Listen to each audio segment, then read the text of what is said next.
அதிசய இயேசு நாமம் அளவில்லா இன்பம் பொங்குதே.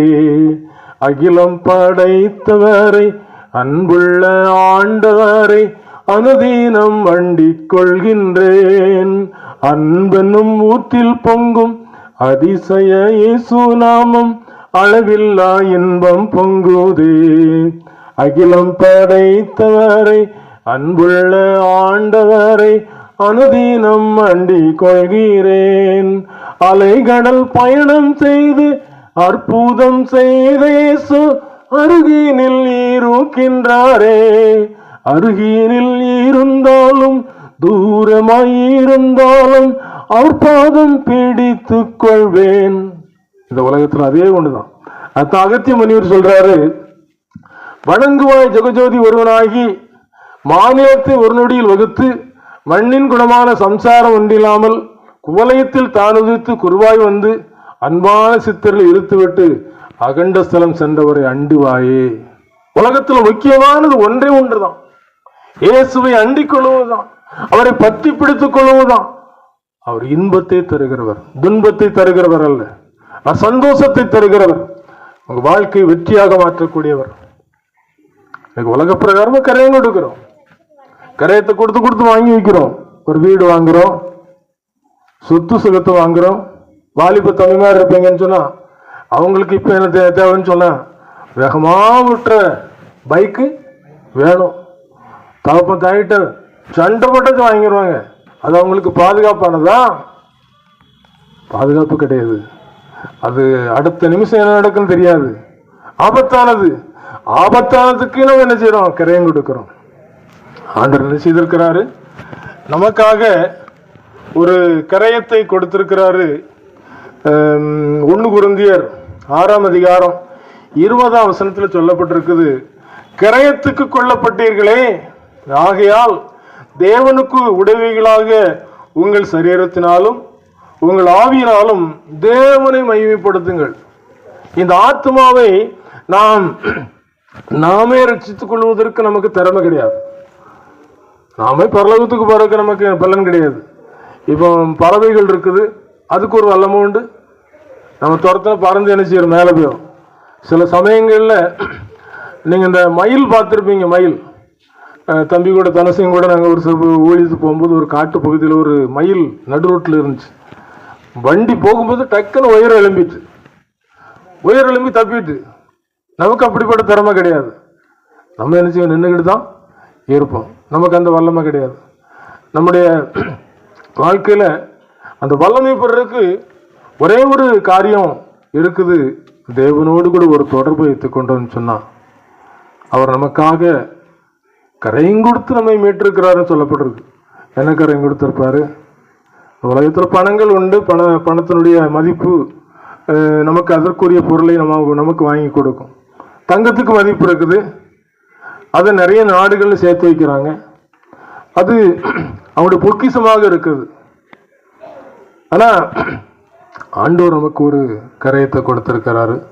அது என்ன கரையன்னு சொல்லி பார்க்கும் பொழுது கொலோசையர் 2ஆம் அதிகாரம் 14-15 சொல்லப்பட்டிருக்கு, நமக்கு எதிரடியாகவும் கட்டளைகளால் நமக்கு விரோதமாகவும் இருந்த கையெழுத்தை குலைத்து அதை நடுவில் இராதபடி எடுத்து சிலுவையிலே ஆணி அடித்து துரைத்தனங்களையும் அதிகாரங்களையும் உரிந்து கொண்டு வெளியரங்கமான கோலமாக்கி அவைகளின் மேல் சிலுவையில் வெற்றி சிறந்தார். தோற்றுப்போன மனுக்குலத்துக்கு வெற்றி தேவை. நமக்கு எதில் தோற்று போனோம்? பாவத்தினால் மரணம் வந்தது, மரணத்தினால் பாதாளம் நம்ம இழுத்து செல்கிறது. நம்ம அடிக்கடி அந்த கல்லறை தோட்டம் பக்கத்தில் போகும்போது சில நேரங்களில் கிறிஸ்டியானகரம் கல்லறை தோட்டம் உன்னை வரவேற்கிறது என்று சொல்லி என் மனசுக்குள்ள நான் நினைப்பது உண்டு. என்றைக்கு கல்லறை கூப்பிட்டாலும் கல்லறைக்குள்ள போகிறதுக்கு நம்ம என்ன செய்யணும்? ஆயத்தமாக இருக்கணும். எப்போ நம்ம இருதயத்துக்குள்ள ஆண்டவுடைய அந்த விடுதலை செய்ய தருகிற ஒரு வெற்றி கிடைக்கும் என்று சொன்னால் கல்வாரி சிலுவை நோக்கி பார்க்கும். சிலுவையில் தான் ஆண்டவர் இந்த கரையத்தை கொடுத்திருக்கிறார். ரத்தம் சிந்துதல் இல்லாமல் பாவ மன்னிப்பு உண்டாகாது. ஏன்னு சொன்ன ஆத்மாவுக்காக பலிபீடத்திலே சிந்தப்படுகிறது ரத்தமே. அந்த இரத்தத்தை ஆண்டவர் சிலுவையில கொடுத்திருக்கிறார். இந்த ஆத்ம மீட்பு செய்வதற்காக நம்ம வேற என்ன செய்ய முடியும்? நிறைய சேர்த்து வைக்கிற பணங்களை கொண்டு கொடுத்தா அந்த ஆத்ம ரட்சிப்பு கிடைத்திருமா? கரையும் கொடுத்தா நிறைய புண்ணியங்கள் செய்தா ரட்சிப்பு கிடைத்திருமா? பரலோகம் கிடைச்சிருமா? பரலோகங்கிறது எங்க இருக்குது? ஆண்டவர் சொல்றாரு, உங்களுக்குள் இருக்கிறது. எப்போ உங்களுக்குள் அது வரும்னா, மனம் திரும்புங்கள், பரலோக ராஜ்யம் சமீபத்தில். கொஞ்சம் தான் இடைவெளி. தேவனுக்கும் நடுவாக இருக்கிறது என்ன? ஒரு சின்ன பாவம், கீழ்ப்படியாமை. ஏதேன் தோட்டத்தில் ஆரம்பிச்ச அந்த வீழ்ச்சி கெத்சமனே தோட்டத்தில் இயேசு கிறிஸ்து ஒப்பு கொடுக்கும் போது நமக்கு விரோதமாகவும் கட்டளைகளால் நமக்கு விரோதமாகவும் துரைத்தனங்களையும் அதிகாரங்களையும் வெளியரங்கமான கோலமாக்கி அவைகளை எடுத்து சிலுவையின் மேல் ஆணி அடித்து வெட்டி சிறந்து அதுக்கு பிறகு கூடுறாரு, மகனே மகளே உன் இதயத்தை தாராயோ, இப்போ தாராயோ, இப்போ தாராயோ, அங்கரங்கள் தூளைக்க செங்கூரூதி சூரக்க தொங்கி கூரூத்தில் மாறித்தேன். அங்கரங்கள் தூளைக்க செங்கூரூதி சூரக்க தொங்கி கூரூத்தில் மாறித்தேன். உன் பங்கம் அனைத்தும் போக்கி தங்கரன்மனையில் சிங்காசனத்தில் அமர்த்த. எவ்வளவு பெரிய உயர்வு பார்த்தீங்களா? சிலுவையில பாடுபட்டது எதுக்குன்னா, உங்களையும் என்னையும் தங்க அரண்மனையில என்ன தங்கமயமாக ஜோதிமயமாக இருக்கிற அந்த பரலோகத்துக்கு கொண்டு செல்வதற்கு. இந்த மன்னிப்பு, இந்த பாவம் மன்னிப்பு, பரிசுத்தமாகுதல், அது நமக்கு கிடைக்கும் பலன். முடிவோ நித்திய ஜீவன் சொல்லப்பட்டிருக்கு. உலகத்தில் மனிதனுடைய வாழ்க்கை 70 வருஷமோ 80 வருஷமோ 100 வயசோ வாழ்ந்து முடித்து விட்டு போவதும் அல்ல. எப்ப சந்திக்கிறாரோ அன்றைக்கு எருசலேமை பார்த்து அவரும் சந்திக்கிறாரு. உனக்கு கிடைத்த இந்த நாளிலாயின்னு ஒரு வார்த்தை சொல்றாரு. அதை எனக்குன்னு எடுத்துக்கிடணும். நம்ம எல்லாருமே என்ன ஆண்டவர் சந்திக்காருன்னு சொன்னா, எனக்கு கிடைத்த இந்த நாளிலாய் எனக்கு சமாதானம் வேணும், நிம்மதி வேணும், நல்ல இடத்துக்கு போகணும், புல்லுள்ள இடத்துக்கு புல்லுள்ள இடத்துல மேய்க்கிற ஒரு மேய்ப்பனுடைய அடைக்கலத்துக்குள்ள போகணும். நம்ம எல்லாரும் ஆடுகளை போற வழி தப்பி அவனவன் தன் வழியை போனோம் என்று சொல்லப்பட்டிருக்கிறது. அது மட்டுமல்ல, நமக்காக நம்ம எல்லாருடைய அக்கிரமத்தையும் மீறலையும் அவர் சுமந்து விட்டார். இந்த உலகத்தின் பாவத்தை சுமந்து இருக்கிற தேவாட்டுக்குட்டி அவர் இந்த சிலுவையில் அடிக்கப்படுவதற்கு கொண்டு போகப்படுகிற ஆட்டுக்குட்டியை போல, மயிர் கத்திரிக்கிறவனுக்கு முன்பாக சத்தமிடாதிருக்கிற ஆட்டை போல சத்தமிடல. அவர் தப்பிக்க என்ன தப்பிச்சிருக்கலாம், பிடிக்கும் போதோ பிடிக்க முடியாம பண்ணிருக்கலாம், வல்லம் இருக்குது. எதற்காக ஒப்பு கொடுத்தாருன்னு சொன்னா, அவர் ஒப்பு கொடுத்தாதான் அவருடைய ரத்தம் சிலுவையில் சிந்தப்படும். அந்த சிந்தப்படுகிற ரத்தத்தின் மூலமாக நமக்கு மீட்பு கிடைக்கிறது, ஒரு வெற்றி கிடைக்கிறது. அதுக்காக ஒரு கரையமாக கொடுத்தார். சிங்காசனத்தில் வீட்டிருந்த ஆண்டவர் இழந்து போன மனுக்குலத்தை மீட்பதற்காக ஜீவகாலமெல்லாம் மரண பயத்தினாலே அடிமைத்தனமானவர்கள் எல்லாரையும் விடுவிக்கும்படிக்கு இயேசு அப்படியே தான். என்னைக்காவது நம்ம பார்க்கிறோமா? ஒவ்வொரு வருஷமும் இந்த லெந்து காலங்கள் நமக்கு வருது. சிலுவை பாடுகளை குறித்து நமக்கு அறிவிக்கப்படுகிறது. இந்த சிலுவை பாடுகள் மூலமாக நாம் பெற்றுக்கொண்ட ஆசீர்வாதம் என்ன? ஒன்றே ஒன்று, இயேசு என் பாவத்தை மன்னித்து விட்டார். ஆனால் இங்கிலாந்து நாட்டில் ஒரு பெரிய வசதி உள்ள மனிதர் ரட்சிக்கப்பட்டார். ரட்சிக்கப்பட்டு அந்த சந்தோஷத்தை, அந்த மீட்பை எல்லாருக்கும் சொல்லணும்னு சொல்லி ஆசைப்பட்டார். நிறைய பேர் நிறைய வழியில சொல்லுவாங்க. திருப்பரசங்கத்தில் சொல்லுவாங்க. அருமையான ஜெபசிங் சார் இருக்கிறாங்க. அவங்கெல்லாம் நான் சின்ன வயசுல இருக்கும்போது எங்க அப்பா கூட சேர்ந்து தெருக்கள்ல மக்கப்பணம் வச்சு சொல்லுவாங்க, கர்த்தராகிய இயேசு கிறிஸ்துவை விசுவாசி, அப்பொழுது நீயும் உன் வீட்டாரும் ரட்சிக்கப்படுவீர்கள் என்று சொல்லி சுவிசேஷம் சொன்ன அருமையான சார். அப்படி நிறைய பேர் தெருக்கள் என்று சுவிசேஷம் சொல்லி அந்த பாவ மன்னிப்பை, அந்த விடுதலையை, பரலோகத்துக்கு போகக்கூடிய வழியை சொன்னவர்கள். இன்றைக்கு இந்த இயேசு கிறிஸ்து காது உள்ளவன் கேட்க கூடாதுன்னு சொல்லிட்டாரு. காது இல்லாமலா இருக்குது, கேட்காமலா இருக்குது. இந்த உலக மாயை, சிற்றின்ப மாயை, எல்லாம் மாயை. வேஷமாகவே மனுஷன் தெரிகிறான். விருதமாகவே சஞ்சலப்படுகிறான், ஆஸ்தியை சேர்க்கிறான், யாரது வாரிக்கொள்ள என்று அறியான். ஒண்ணுமே தெரியாது, சேர்த்து வச்சது என்னன்னு ஞாபகம் போயிடும். ஒரு நரம்பு பாதிக்கப்பட்ட போதும் ஞாபகம் எல்லாம் போயிடும், அன்கான்சியஸ்ல போயிடும். ஆனா ஒன்றே ஒன்று, நாம் மீட்கப்பட்டு விட்டோம் என்று சொன்னால் ஜீவ புஸ்தகத்துல பெயர் எழுதப்படும். பெயர் எழுதப்படும். இந்த மனிதர் சொன்னார், ஒரு நாள் இந்த இடத்துல இருப்பேன், யாரெல்லாம் உங்க கடன் வாங்கியிருக்கீங்களோ நிறைய பேர் கடன் கொடுத்திருந்தார். கடன் மன்னிக்கப்படும் சொன்னா கடன் பத்திரத்தை தூக்கிட்டு வாங்க சொன்னார். எல்லாரும் கூட்டம் கூடினாங்க, கூட்டம் கூடி நின்றாங்க. ஒருத்தரும் உள்ள போகல, வெளியே நின்னாங்க. இன்னைக்கு நிறைய பேருடைய வாழ்க்கை எப்படி இருக்குன்னா, ஆண்டவர்கிட்ட நெருங்கி போறதில்லை, சிலுவைக்கு அருகாமல் போறதில்லை, சிலுவை நோக்கி பார்க்கறது இல்லை, பார்த்தாலும் உணர்வடைகிறதில்லை, உணர்வடைந்து கண்ணீர் விடுறதில்லை. நல்ல வாலிப நாட்கள்ல புதிய ஏற்பாடு ஒரு இடத்துல உட்கார்ந்து வாசித்து அழுதுகிட்டே இருப்பேன். காரணம் என்னன்னு சொன்னா, எனக்கு பதிலாக இயேசு மரித்தார், எனக்கு பதிலாக இயேசு அடிக்கப்பட்டான், எனக்கு பதிலாக இயேசு நொறுக்கப்பட்டான், என்னை மீட்பதற்காக. நான் இந்த உலகத்தில் அழிந்து மண்ணுக்கு மண்ணாக போயிடக்கூடாது என்பதற்காக, பாதாளத்தில் புழு போல துடித்து அக்னி கடல்ல தள்ளப்பட்டு போகக்கூடாது என்பதற்காக அவரு போய் அந்த மீட்பை சம்பாதித்துட்டு இருந்தார். அழுவேன். நீங்க அப்படி அழுதுருக்கீங்களா? அப்படி அழுதீங்கன்னு சொன்னா உங்க தேடியே வருவாங்க.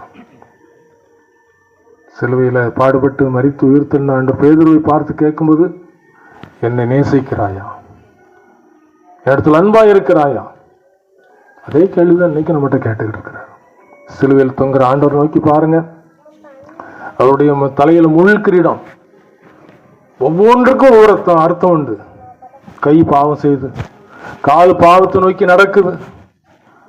சிறுசில் வைக்கப்பட்ட முள் கிரீடம், அது தவறான சிந்தனைகள், தேவனுக்கு விரோதமான பகை. நம்ம சிந்தனைகள்லாம் உலகத்தை பற்றினதாகவே இருக்கிறது. ஒரு சிலருடைய வாழ்க்கையில் அந்த சிலுவையில் அடிக்கப்பட்டேன்னு சொல்றாங்க பார்த்தீங்களா, சிலுவையில் அறையப்பட்டேன் ஆயினும் பிழைத்து இருக்கிறேன், இனி நான் அல்ல கிறிஸ்துவே என்று சொல்லுகிற அந்த வார்த்தை நமக்குள்ள வரும்பொழுது, அந்த கரையத்தின் மூலமாக பெற்றுக்கொண்ட அந்த நன்மையை அனுபவிக்கிற ஒரு ஆசீர்வாதம். இந்த மனிதர் கூட்டம் கூடி எல்லா மக்களும் இருக்கிறாங்க, ஒருத்தரும் உள்ள போகல. ஒரு வயதான தம்பதி தூரத்துல இருந்து வராங்க. அங்க இருக்கிறவங்க கேட்கிறாங்க, கடன் மன்னிக்கப்படுதுன்னு சொன்னாங்களே, இங்க தானே அவன் யாருக்காவது மன்னிக்கப்பட்டிருக்கான்? மன்னிக்கப்படல. ஏன்னு சொல்லி கேட்கும்போது உள்ள ஒருத்தரும் போகல. சரி நாங்க போறோம், நாங்க நிறைய கடன் வாங்கியிருக்கோம், அவங்க மன்னிச்சாலும் சரி, பிடிச்சு உள்ள வச்சாலும் சரி, கெட்டி வச்சாலும் சரி, உள்ள போறோம்னு சொல்லிட்டு தைரியமா உள்ள போறாங்க. அந்த மனிதருக்கு ரொம்ப சந்தோஷம். வாங்க வாங்கன்னு சொல்லி கூப்பிட்டு அவன் கடன் பத்திரத்தை வாங்கி சிகப்பு மைனால் அடித்து அவங்களுக்கு ஒரு விடுதலை கொடுத்தாங்க. என்ன சந்தோஷம் தெரியுமா?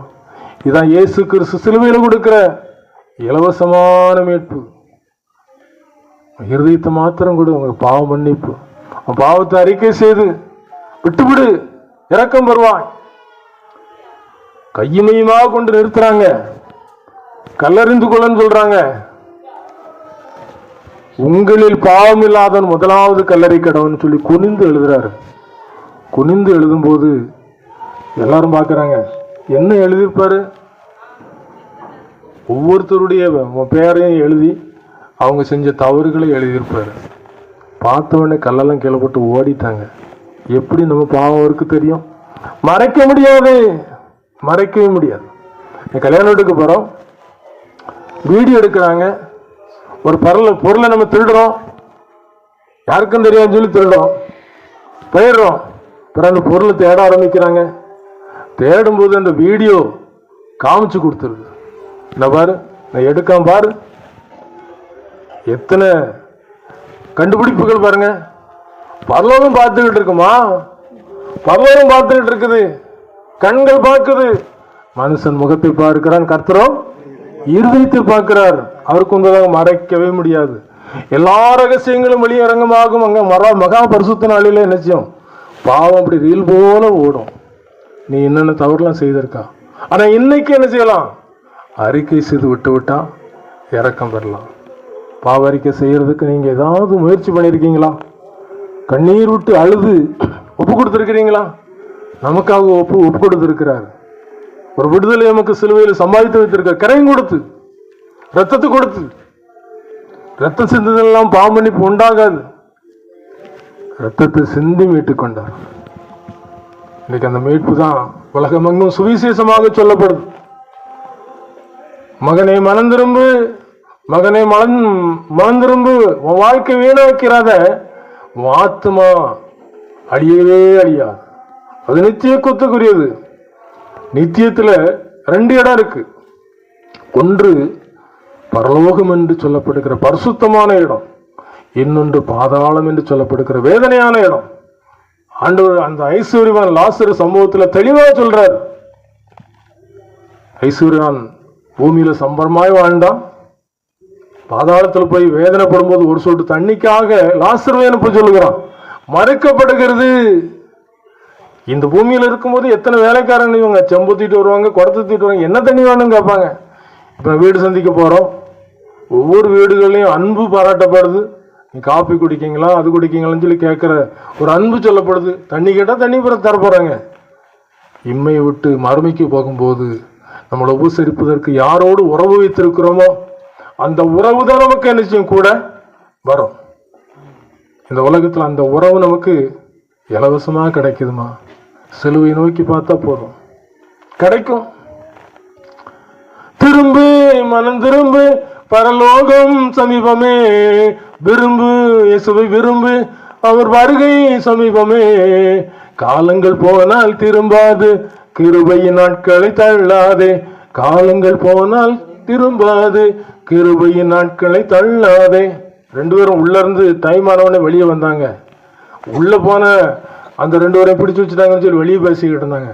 இல்ல, மன்னிப்பு கிடைச்சிட்டு வெளியே வந்தாங்க. சந்தோஷமா எங்க கடன் மன்னிக்கப்பட்டு விட்டாங்க. இனி நாங்க என்ன செய்யல, அடிமை இல்லை, எங்களுக்காக அவர் மன்னித்து விட்டார். இதான் அந்த சுவிசேஷத்தை அவர் சொல்லுவதற்கு விரும்பின காரியம். வெளியே நின்றவங்களே கடனை கட்டிட்டுப்பாங்க. இதான் அந்த உலகத்துல சிலுவையை நோக்கி பார்க்கிறவங்களுக்கும் சிலுவையை நோக்கி பார்க்காம போறவங்களுக்கும் உள்ள வித்தியாசம்.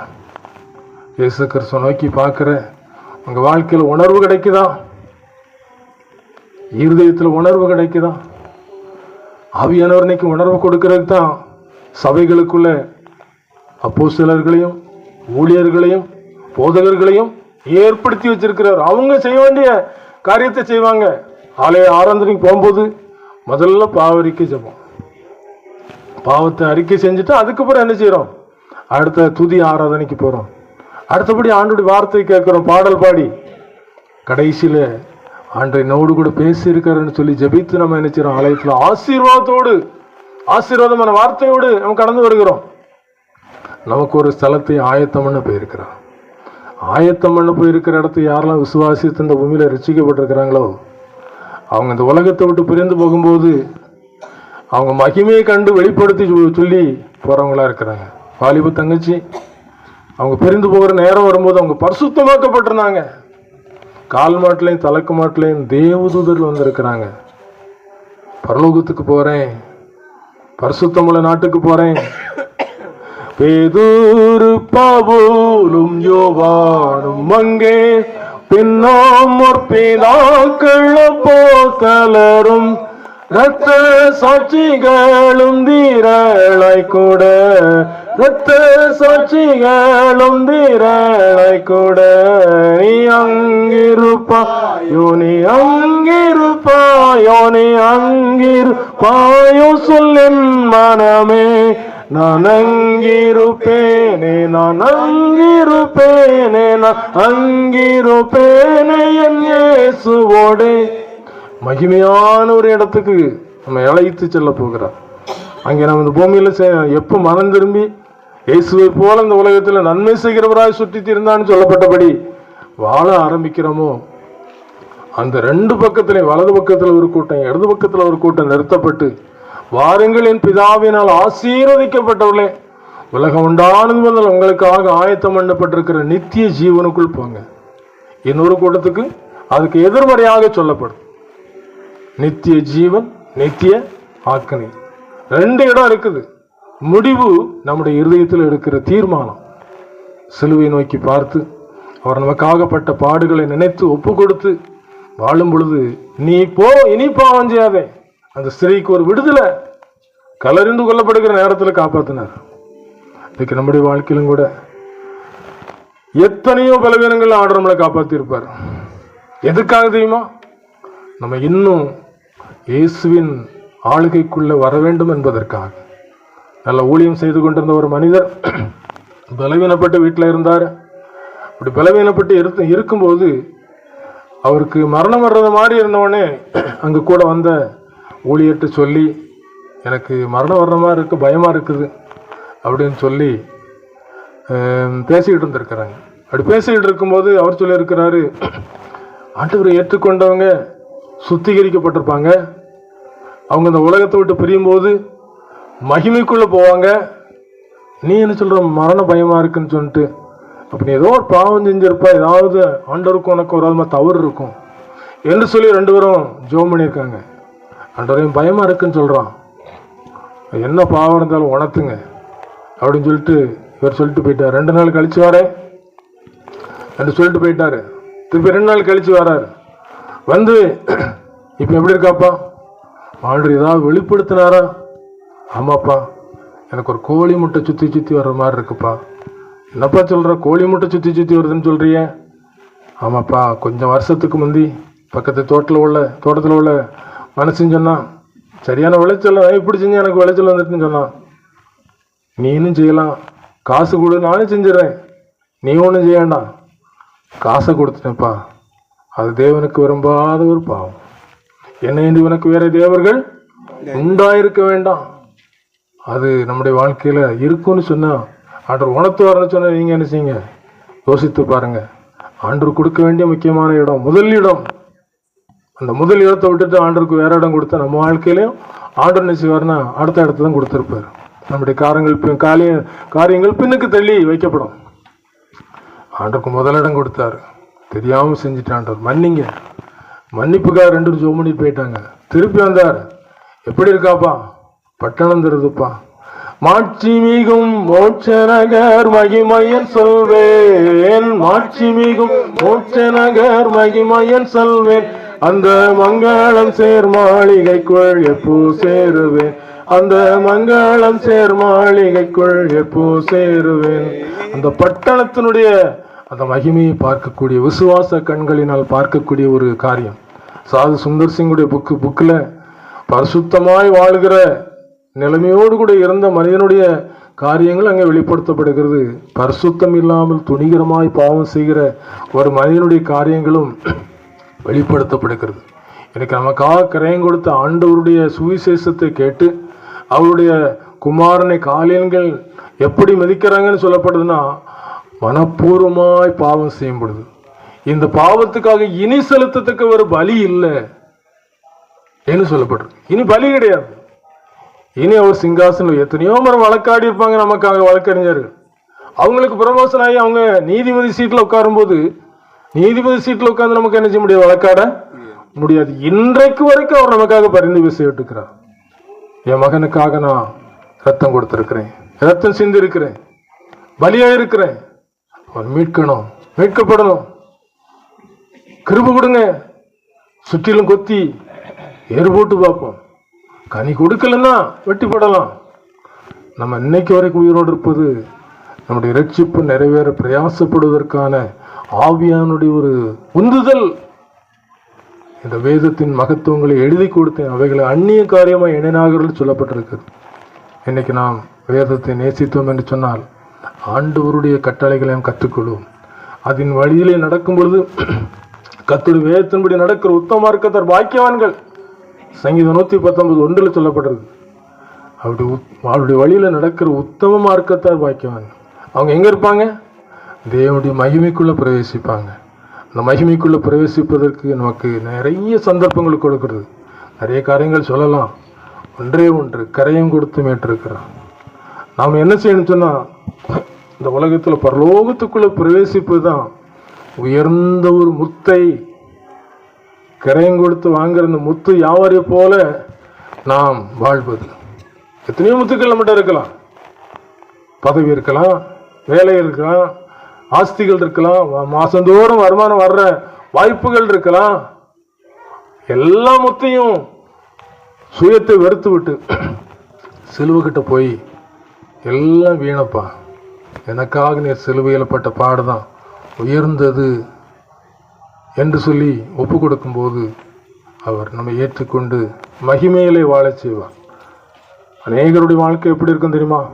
துன்மார்க்கமாக வாழ்ந்து கடைசியிலே உயிர் போகும்போது இருளா இருக்குதேன்னு சொல்லக்கூடிய நிலைமை இருக்கும். ஆனால் மகிமைக்குள்ள போறவங்க சந்தோஷத்தை வெளிப்படுத்திட்டு போவாங்க.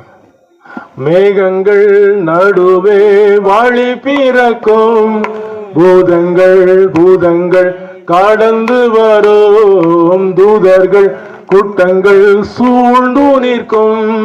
பறந்திடுவேன் நான் பறந்திடுவேன், பறந்திடுவேன் நான் பறந்திடுவேன். வானத்தில் நடுவானத்தில் இயேசுவின் கைகளில் நான் இருப்பேன். பரமன் இயேசுவின் புன்னகை முகம் என் கண்களில் உள்ளத்தில் நிறைந்து நிற்கும், கண்களின் உள்ளத்தில் நிறைந்து நிற்கும். அப்படி நாம் கண்களை மூடி ஜெபிப்போம். பரிசுத்தமுள்ள நல்ல ஆண்டவரே, சிலுவையின் மூலமாக எங்களுக்கு ஒரு புதிதும் ஜீவனமான மார்க்கத்தை உண்டு பண்ணி வைத்திருக்கிறேன். ஜீவனை விடும்போது தேவாலயத்தின் திரைச்சீலை மேலிருந்து கீழாக இரண்டாக கிழிந்து எங்களுக்காக நீர் பரிசுத்த ஸ்தலத்துக்குள்ளே பிரவேசித்து எங்களுடைய பாவம் நீங்க சுத்திகரிக்கப்படுவதற்கு சிலுவையில் சிந்தின இரத்தத்தினாலே ஒரு புது வாழ்க்கையை நீர் எங்களுக்கு கொடுக்கிறீரப்பா. ஒருவன் கிறிஸ்துவுக்குள் இருந்தால் அவன் புது சிருஷ்டியாக இருக்கிறான். பழையவைகள் ஒளிந்து போய் எல்லாம் புதிதான ஒரு புதிதாக்கப்பட்ட ஒரு சாயல், பழையவைகளை களைந்து புதியவைகளை அணிந்து விழுகிற ஒரு சாயல், அதை எங்களுக்கு இந்த பூமியிலே தந்திருக்கிறீங்க ராஜா. உன்னதத்தின் ஆசீர்வாதத்தினாலே கூடி வந்த மக்களை நிரப்பும்படியாக கெஞ்சி ஜெபிக்கிறோம். ஒவ்வொருடைய உள்ளமும் கலக்கப்படட்டும். பெதெஸ்தா குளம் கலக்கப்படும் போது எவன் முந்தி இறங்குவானோ அவர்களுக்கு எப்பேற்பட்ட வியாதியஸ்தனாக இருந்தாலும் சுகம் கிடைக்கும் என்று சொல்லி எதிர்பார்த்திருந்த அந்த குளத்தண்டையிலே காத்திருந்த போது குணமாக்கும்படியாக நேரடியாக வந்தீரப்பா. இந்த வேளையில எல்லாருடைய பாவ சாப தேவ கோபத்துக்கு எதுவான காரியங்களிலிருந்தும் விடுதலை கொடுக்கும்படியாக, ரட்சிப்பை கொடுக்கும்படியாக, ஆசீர்வாதத்தை அனுப்பும்படியாக தாழ்மையோடு வேண்டிக் கொள்கிறோம். பொறுப்படுத்திக் கொள்ளுங்க. இயேசுவின் நாமத்திலே கெஞ்சி மன்றாடுகிறோம் நல்ல பிதாவே, ஆமென்.